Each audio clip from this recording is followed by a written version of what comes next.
Hi there. I want to introduce you to our new chessboard. We really have taken our time making it, and there are a few reasons for that which I wanted to take the time to explain to you.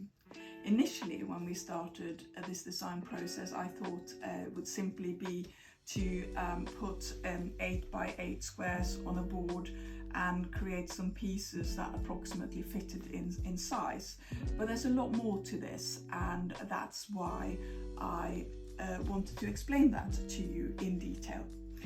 So of course we started with a solid piece of oak, and we cut out every second square and inlaid it with this beautiful American walnut, all solid wood of course, and beautifully matched in grain, so you cannot feel the difference between the two woods as you stroke the wood here. To pick up on this beautiful walnut, we've also put in a small walnut inlay in between the main playing board and this ridge, where you can of course put the pieces that you've lost. So a little bit more complicated to get all the proportions right than I'd expected. There are some standards. You don't have to follow them, but we've chosen to follow them, and we've chosen to follow the tournament standards. So the guidelines are that you should have about, each square should be about 2 inches each way, and that dictates the rest of the sizes. So each square here is 50 millimeters. That dictates the size of the pawns, because the pawns there should be room for 4 pawns on each of these squares, which this does beautifully. And the other guideline is that these should be about 50 centimeters tall, 50 millimeters tall, and of course they also fit that way on the pieces. Not that you put them that way, but it gives you the proportion. The pawns, in my view, should be quite simple. So we simply added a little dimple at the top, because that shows off the wood beautifully, and it makes it really easy to spot when you're looking at the board from above that is a pawn. When it comes to the other sizes of the pieces, there is also a guideline for the king. The king should cover 75 to 85% of the size of one of the squares. So this chap does that. It should also be 95 millimeters tall. Again, easy to follow. And we have this beautiful solid piece of American walnut. To get the king features, we put a cross in the top with a sunken area where, I don't know if you can see it, but we put one of the oaken rope coins in there. It also comes, each piece has a little pad underneath, which makes it slide really smoothly on the board while you're playing, but also you get a really beautiful little shadow line as the pieces are standing on the board. So we have the king and we have the pawns, and then we have all the sizes in between that are dictated by this.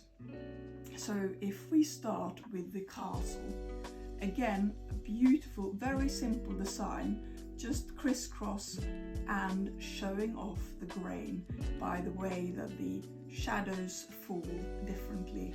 And it's just a very tactile, lovely piece to hold. So there is no doubt that is a castle.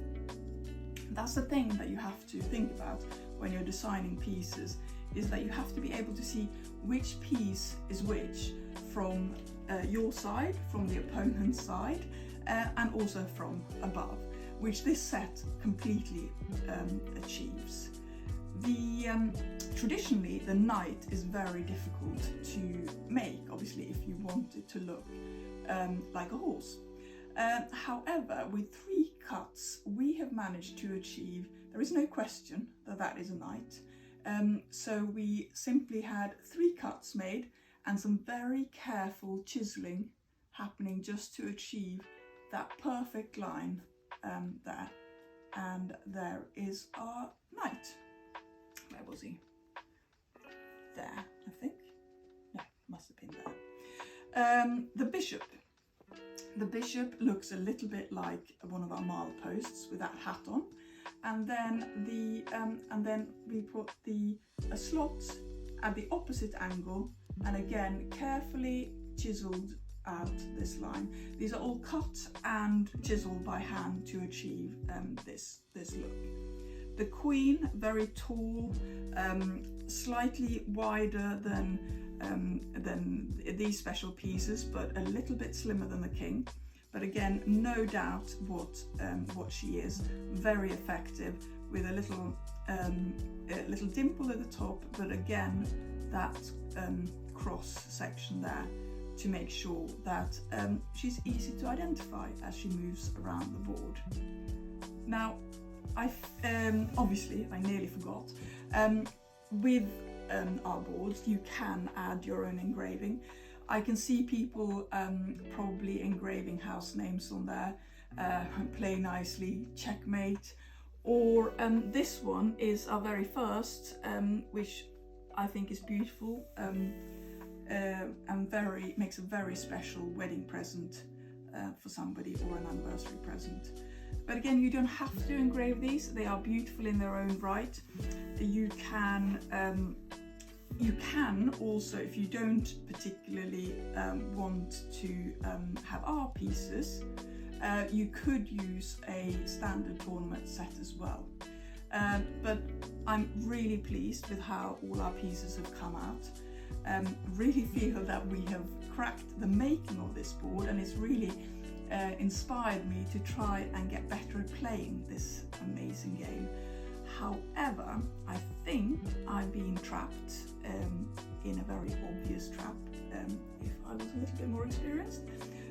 So I'm going to leave it like this for now and wait for the light and take some photographs for our next brochure instead, because I think that's where my talents lie. But it's a beautiful board. You can leave it out and ready to play at any time.